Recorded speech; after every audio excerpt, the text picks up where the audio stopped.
கிறிஸ்துவுக்குள் பிரியமான சகோதர சகோதரிகளை, இந்த காலை தியானத்திற்காக ஆண்டவர் கொடுத்த வசனம் என்னவென்றால், நானோ வெண்ணி துதியின் சத்தத்தோட உமக்கு பலியிடுவேன்.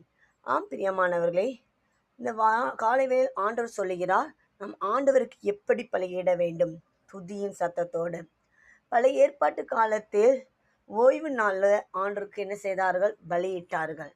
எப்படி பலியிட்டார்கள்னா, ஆடு மாடுகளை அதை கொண்டு தான் பலியிட்டார்கள். ஆனால் புதிய ஏற்பாட்டில் நாம் பார்க்கும் பொழுது ஆண்டவர் அந்த பலியை விருப்பப்படவில்லை. அப்படிப்பட்ட பலியை ஆண்டவர் விருப்பப்படவில்லை. துதியின் சத்தத்தோடு அவருக்கு நாம் என்ன செய்ய வேண்டும்? ஆராதனை செய்ய வேண்டும். பழைய ஏற்பாட்டில் எல்லாருமே என்ன செய்தார்கள்? ஓய்வு நாளை ஆசாரித்தார்கள். அதே போல புதிய ஏற்பாட்டில் நம் சண்டே ஆராதனைக்கு கடந்து செஞ்சு ஆண்டவருக்கு துதியின் சத்தத்தோடு கூட அவருக்கு பலியிட்டு அவர் என்ன செய்யணும்? ஆராதிக்க வேண்டும். ஆம் பிரியமானவர்களே, இதனால் சண்டே நம்ம